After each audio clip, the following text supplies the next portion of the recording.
Evangelho de Lucas, capítulo 11, versículo 24. Igreja, a estratégia de Satanás. Você sabe que o diabo não é desorganizado como alguns pensam. Ele tem estratégia. Aliás, se ele fosse desorganizado, se o trabalho dele fosse uma bagunça, nós não veríamos o mundo vivendo o caos que vive. Infelizmente, o diabo tem sido bem sucedido nas suas investidas, mas não pela ausência de Deus, e nem pela organização do trabalho dele, mas embora ele é organizado. Não pense que o diabo não tem estratégia, porque ele tem.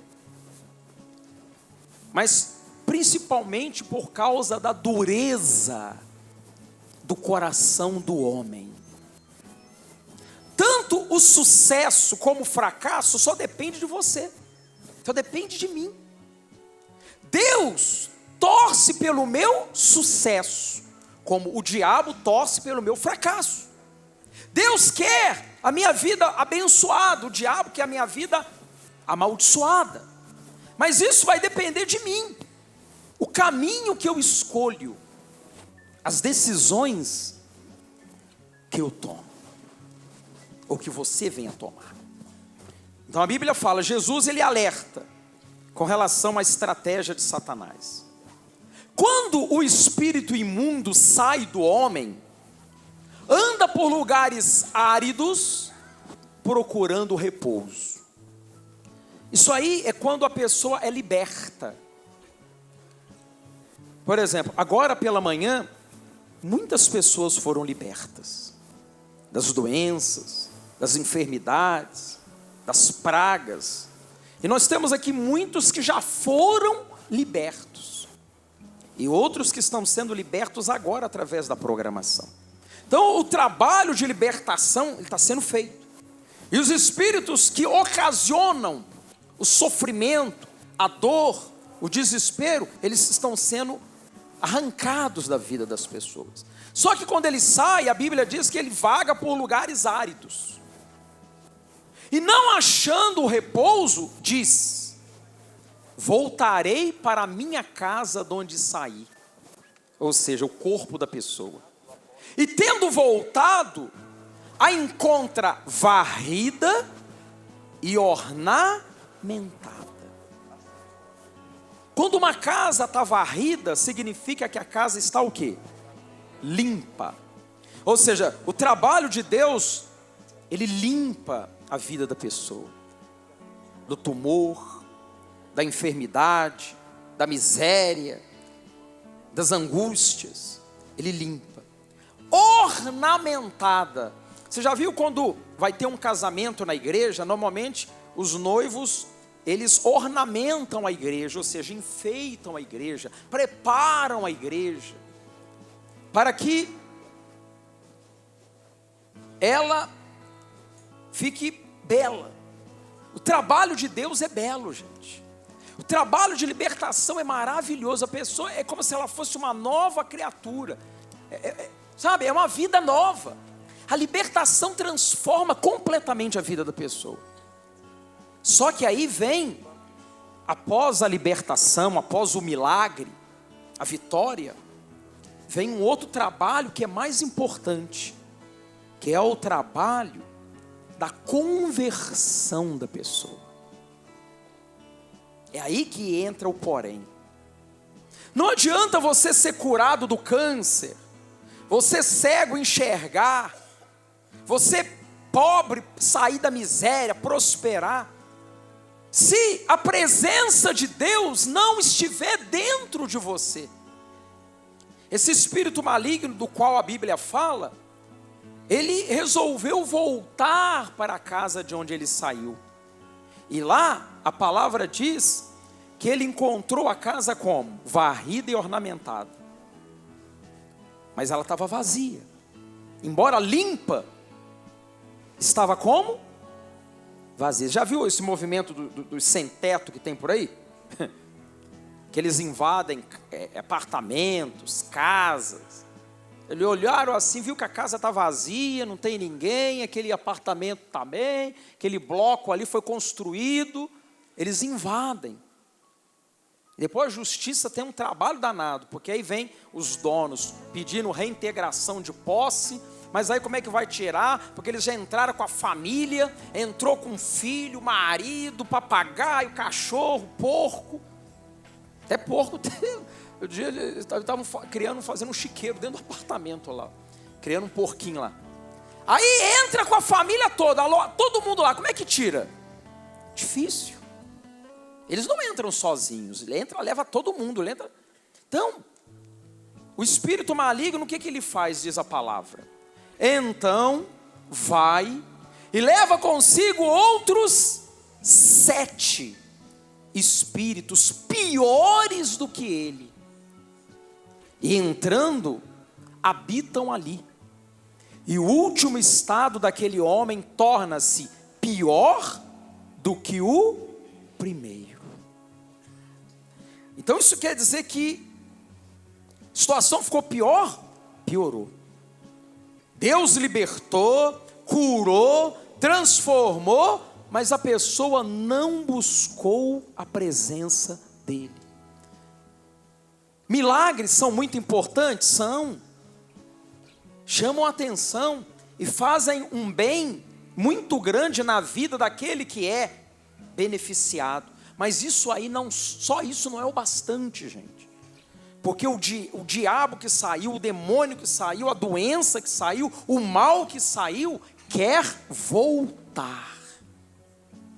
Isso vale para você, vale para mim, vale para todos nós. Um dia eu fui liberto também. E você acha por um acaso que o diabo desistiu da minha alma? Você acha que ele agora cruzou os braços? Agora o Jorge é bispo lá da igreja, está lá pregando a palavra, eu não tenho mais como entrar na vida dele, ele desiste. É assim? É desse jeito? Claro que não. É lógico que não. Eu que não abro o meu olho para ver. Eu que não busco a Deus para ver. Aquele mal que um dia habitou no meu corpo, ele quer voltar. A mesma coisa é você. Quem é que já está liberto aqui? Graças a Deus. Ah, bispo, agora eu estou liberto, agora não preciso vir muito na igreja mais não. Agora a coisa está boa para o meu lado, estou abençoado, não tem mais doença, ó, a dor foi embora, ó, beleza. Muito bom. A você que não busca a presença de Deus para ver, aquele mal vai querer voltar. Coloca lá de novo na palavra. O próprio espírito maligno fala. Ele mesmo está dizendo, olha lá. Voltarei para a minha casa de onde saí. Só que ele não volta sozinho. Ele volta trazendo mais quantos? 7 para garantir que você não se liberte mais. É uma estratégia. Você aceita isso? Você concorda com isso? Então, busque a Deus. Não bobeie, gente. Olha o que Jesus falou. Lá no finalzinho, Jesus ele fala a respeito do estado dela. Pior do que o primeiro. O estado dela fica como? Pior. Ninguém quer piorar na vida. Pelo contrário, as pessoas querem o quê? Progredir, crescer, conquistar. Mas o diabo, ao contrário, quer que você regrida. Quer que o seu estado fique pior ainda. Agora, isso aí vai depender de você. Buscar a Deus, se alimentar da palavra. Por exemplo, agora nós estamos lendo o que, igreja? Isso aí é alimento para o nosso espírito. Para ficarmos fortes e não mais o mal entrar na nossa vida. É semelhante, por exemplo, a uma pessoa saudável, uma pessoa que se alimenta bem, dorme bem e tem hábitos saudáveis. Essa pessoa ela é menos propensa a ficar o quê? Doente. Agora a pessoa não se alimenta direito, não tem hora para comer, dorme mal, não tem hábitos saudáveis. É natural que essa pessoa vá ficar o quê? Doente. Ela é uma porta aberta para um vírus, uma bactéria, um germe. Fatalmente ela vai cair doente. Então a mesma coisa é a vida espiritual. Você tem que ter hábitos saudáveis. Você tem que ter uma vida espiritual saudável. Por exemplo, você não deve falar palavrão. Tem gente que vem na igreja e fala palavrão. Ué, isso é um mau hábito. Fazer fofoca da vida dos outros é um bom hábito? Ficar tomando conta da vida dos outros? Fazendo fofoca na internet? Não, eu não faço fofoca, eu não falo nada, mas o dedinho, aquele dedinho é danado. O dedinho fica ali, ó. Eu não estou falando nada, só estou escrevendo que o fulano é isso, o fulano é aquilo. Veja, Maria, você viu lá, Beltrano? Só no dedinho, lá. Cuidado com esse dedinho aí, hein? Cuidado. Porque esse dedinho anda dedilhando aí no celular, fazendo fofoca eletrônica. Você sabe que a fofoca eletrônica é pior do que a fofoca da boca, sabia? Porque a eletrônica vai para um monte de gente ao mesmo tempo. Na internet tem isso, né? O sujeito vai lá na página dele, faz lá uma fofoca, faz um comentário lá. Muita gente vê. Isso aí é uma praga na vida. Tem gente que precisa se libertar disso, sabia? Fofoqueiros da internet. Fazendo fofoca da vida dos outros, tomando conta da vida dos outros. E o pior, se alimentando do lixo dos outros. Presta atenção numa coisa. Aqui é o alimento, ó. Aqui é o alimento saudável. Aqui é o alimento que fortalece. Aqui, ó, isso aqui é bom. Isso aqui é bom. Palavra de Deus. Esse é o alimento. Eu aconselho você, ó, em vez de você ficar se alimentando do lixo, que infelizmente tá aí na internet para todo lado, fofoca para todo lado, disse-me disse. Lê a Bíblia. Você vai se alimentar de coisas boas. Tem gente que já nem assiste jornal mais. O negócio dele é o Zap Zap. É o Zap Zap, é o Instagram, Facebook e por aí vai. Ali ela fica sabendo das notícias. Deixa eu ver o que está acontecendo. Ao invés dela ficar sabendo da notícia assim, tipo, Igreja Mundial, hoje tem a terça-feira do milagre urgente, sábado tem a reunião tal, vai ter a concentração não sei aonde. Aí o que ela fica? Ela fica se alimentando da sujeira que alguns vomitam. Você já comeu? Eu vou ter que falar, gente. É o único jeito de eu fazer as pessoas entenderem. Tem que dar um tratamento de choque. Quem é que já comeu vômito?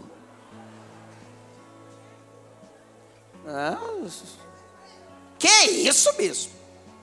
Comer vômito? E dos outros ainda por cima. Porque comer o próprio vômito já é terrível, né? E agora comer o vômito? Pois é, muitos fazem isso espiritualmente. Comendo da sujeira que alguns estão vomitando. Que nojento, hein? É ruim que eu vou ficar comendo o vômito dos outros. Pois é, mas infelizmente muita gente faz isso. Infelizmente. Come do vômito dos outros. A pessoa está botando para fora toda a sujeira dela, toda a mágoa, toda a malícia, tudo que não presta. Aí você vai lá e se alimenta daquilo. Fica lá caçando as coisas para... Está perdendo seu tempo. Você acha que eu perco meu tempo com isso? É ruim, hein? Eu gasto o meu tempo com coisas úteis, bons hábitos, coisas saudáveis, porque eu quero a minha vida saudável. Para que eu vou ficar querendo saber da vida dos outros? Eu tenho que saber da minha vida com Deus. Minha vida com Deus. Então o diabo trabalha nesse sentido.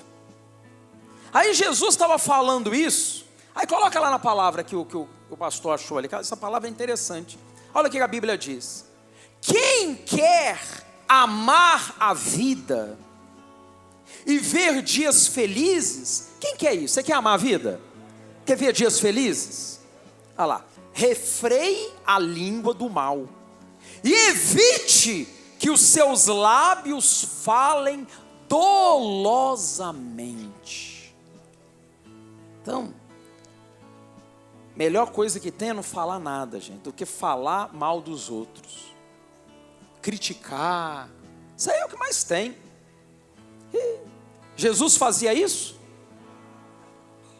Não.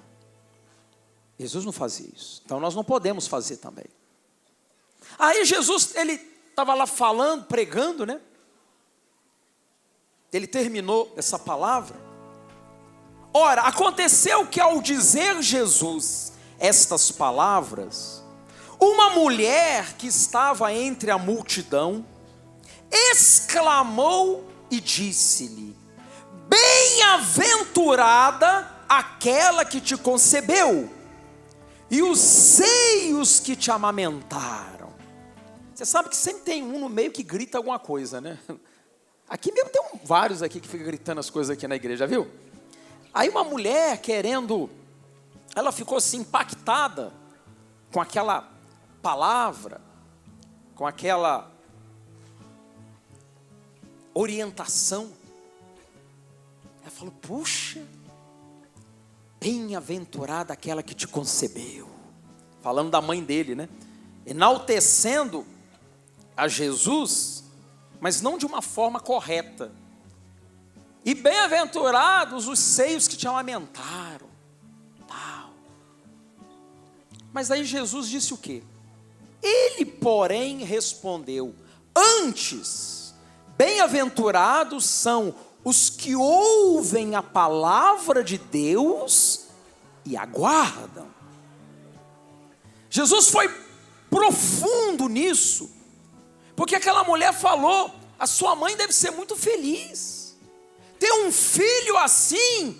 Eu queria ter um filho assim também. Em outras palavras, né? Você sabe que todo pai e toda mãe, quando tem um filho bem sucedido, um filho bacana, um filho que, sabe, dá alegrias, aquele pai, aquela mãe se sentem muito felizes, não é verdade?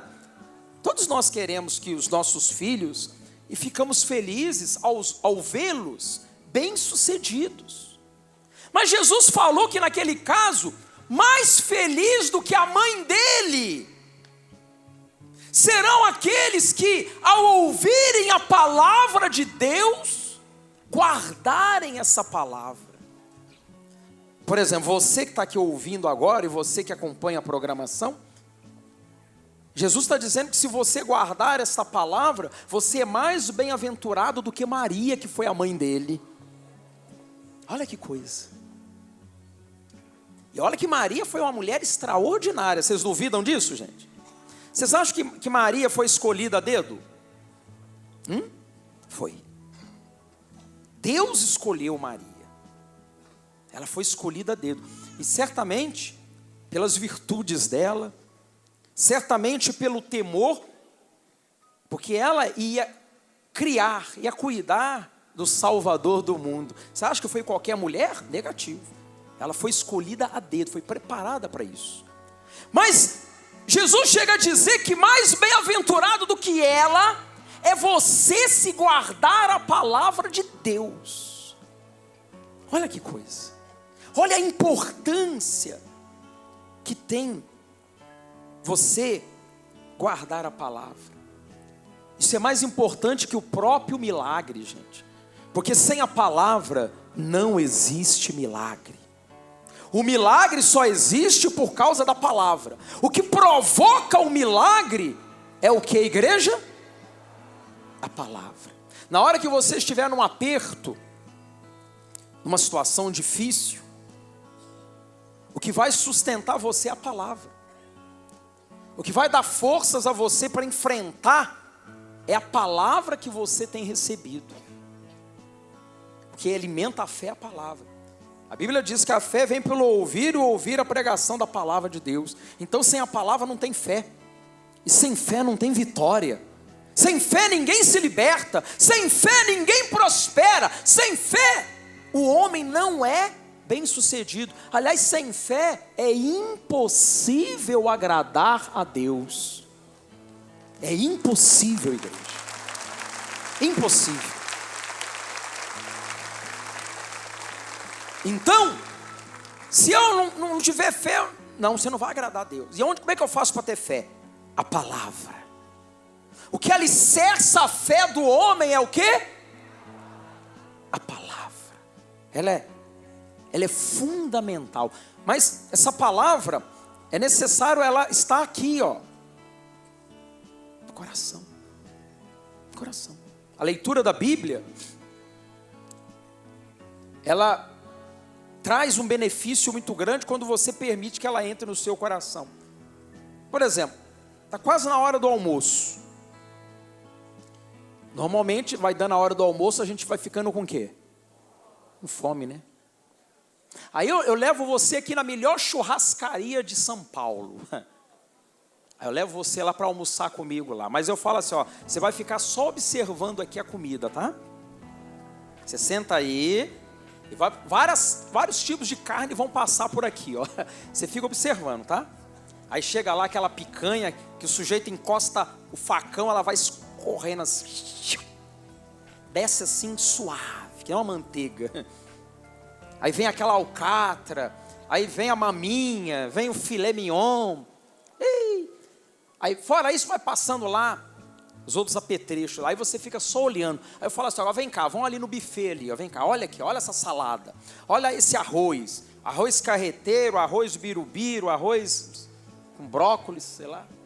Olha que coisa, aí você olha assim, que beleza, tá olhando? Continua olhando então. Ó, tem isso, tem queijo aqui, vários queijos. Aí você vai olhando e fala, peraí, não, você só vai olhar. Você vai sair dali satisfeito?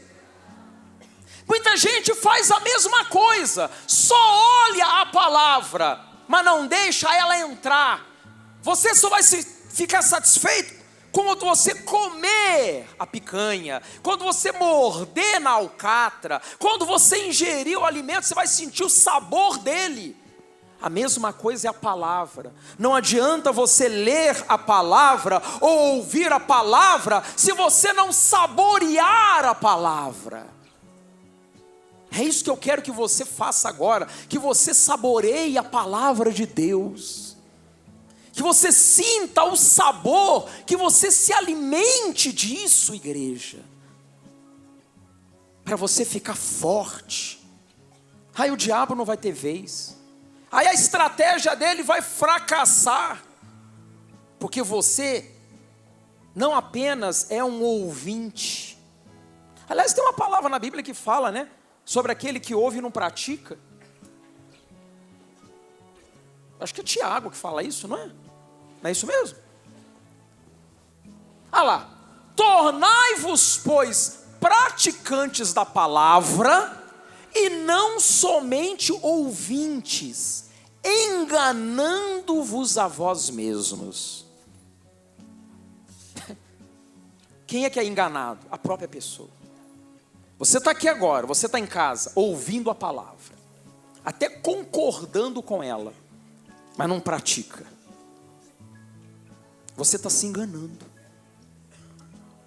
Você está se enganando. É um engano. Ouve, mas não pratica. É a mesma coisa do exemplo que eu dei. Vê a comida, mas não come. Está lá vendo lá a carne, está lá vendo lá, tudo maravilhoso, tempero extraordinário, o cheiro então, mas não come, não terá benefício nenhum. Alguém enche a barriga com o cheiro, gente? O aroma. Tem certos alimentos que tem um aroma, um cheiro extremamente agradável. Dá água na boca, não dá? Mas se você não comer, só o cheiro não vai encher, nem encher, satisfazer, né? A palavra de Deus, ela enche a barriga? Hein? Não, ela satisfaz, é diferente. Você vai ali no Escorrega Lá Vai 2, lá no Barriga Cheia, lá em Brasília tinha um restaurante chamado Barriga Cheia. Você vai lá no Barriga Cheia, aí você enche a barriga. As lombrigas agradecem, mas não significa que você está satisfeito. Uma coisa é a pessoa, ei fulano, está satisfeito com a barriga cheia? Não, barriga cheia é guludiça, é glutonaria. A pessoa tem que comer e ficar como, igreja? É chique isso, aprenda isso, ó. E aí fulano, estou com a barriga cheia. Não, não é assim não. Você tem que ser uma pessoa fina, elegante, entendeu? Você está como? Satisfeito.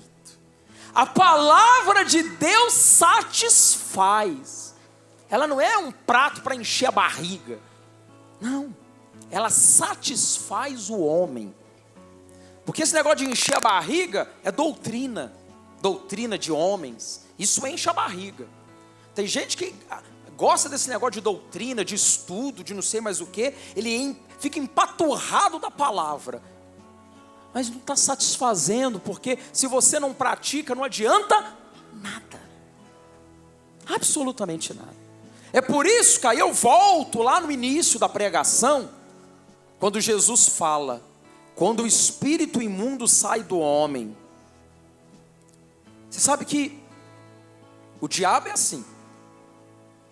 Ele é persistente. Ele é persistente. Ele não desiste das pessoas. Então, uma vez que ele saiu, ele quer o quê? Voltar. Você vai deixar ele voltar? Hã? O diabo, ele é um ladrão, a Bíblia fala. E o ladrão normalmente não entra pela porta, entra, igreja? Ladrão entra pelo telhado, pela janela. Ele não entra pela porta.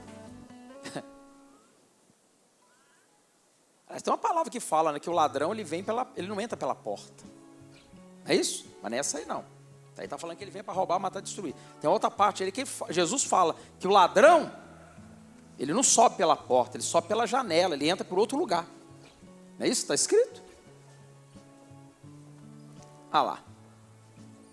O que não entra pela porta no aprisco das ovelhas, mas sobe por outra parte, esse é ladrão e salteador. O diabo é um ladrão. Então ele não quer entrar pela porta. Ele entra pela porta? Então você fica pensando que ele vai entrar pela porta, ele quer entrar por qualquer outro lugar, menos pela porta. O ladrão, gente, não vai entrar pela porta da frente. Então, é assim que o diabo trabalha. Agora, cabe a mim e a você não deixar que ele entre de novo.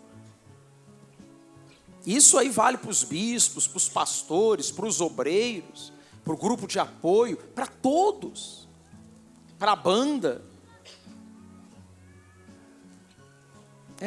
Para todos nós. O ladrão quer entrar de novo. Ele quer voltar. Ele não desistiu, não. O ladrão normalmente assalta uma casa de dia. Hein? Normalmente ele faz isso? Não, ele escolhe à noite. Mas de vez em quando tem uns que assaltam em plena luz do dia, né? Os ladrões estão ficando abusados. Você pensa que o diabo não é abusado? Então, ele quer aproveitar o momento de distração, quando você não está atento, vigiando, para entrar. Não permita que ele volte. Não deixe ele voltar. Jesus está alertando. O estado da pessoa vai ficar o quê? Pior. Você lembra como é que era a sua vida antes? Pois é. Vai ficar pior do que era. Eu lembro como é que era a minha. Lembra como é que era a sua? Você lembra? Então. Não era boa, não era. Ah, bispo, eu era muito doente. Pois é, vai ficar pior. Ah, eu vivia numa miséria. Vai ficar pior. Ah, minha família estava destruída. Pois é, não vai sobrar nem família mais. Então as pessoas têm que ter temor. Você tem que temer isso, gente. Não, Isso aí não vai acontecer comigo, bispo. Pois é, então cuida para que não aconteça. Quem entendeu a palavra? Vocês entenderam, gente?